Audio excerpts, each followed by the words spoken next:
Bon allez, explication détaillée. On va essayer de faire une meilleure vidéo cette fois.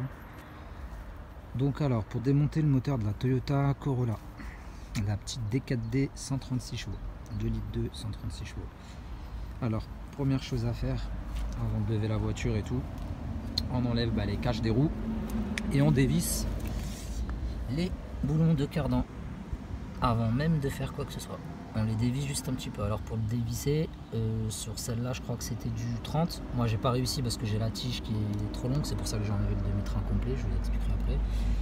Donc là ici on a un petit rebord qui est enfoncé, on doit le voir, voilà.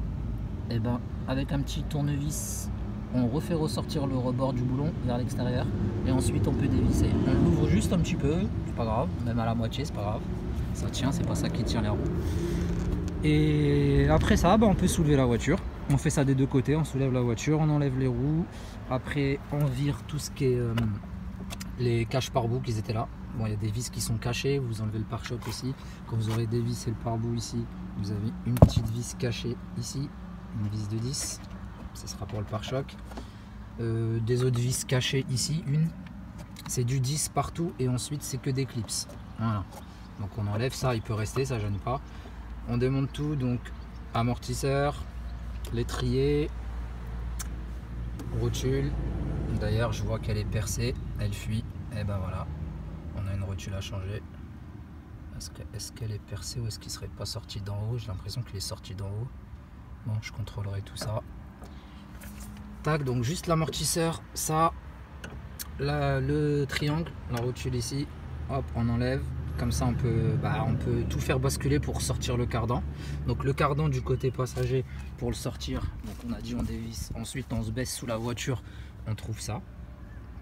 Donc il y a deux boulons, on les vire, on vire les deux boulons, on joue un petit peu avec le cardan, on tire dessus. Ici il n'y a pas de clips, contrairement à l'autre, je vous expliquerai. Donc ici on tire juste dessus, il doit venir, il sort. Pour le côté boîte, alors le côté boîte je vais vous montrer direct sur le train. Alors côté boîte, donc il est là. Donc moi j'ai eu la galère, comme je vous ai dit, je me suis retrouvé sans ma douille. J'ai une douille de 30 longue, mais je la retrouve plus, j'ai cherché partout, je la trouve plus. Donc j'étais emmerdé, j'étais obligé d'enlever le demi-train complet. Donc je disais, alors sur celui-là il y a un système de bague. Vous voyez la bague là qu'elle a? En fait elle est clipsée dans la boîte. Donc sur cette voiture vous avez, je crois que c'est, bon j'en fais pas souvent, mais je crois qu'il y a ça sur plein de cardans différents, sur différentes marques. Donc il y a un outil spécial qui va ici, hop, qui permet de faire sortir le cardan de la boîte. Donc moi je l'avais pas, donc je vais vous montrer comment j'ai fait.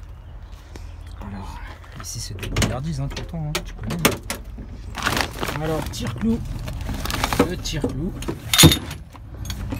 pour ceux qui connaissent. Voilà, le tire-clou, enfin le marteau à inertie plutôt. C'est un tire-clou aussi. Donc je l'ai calé là, comme ça.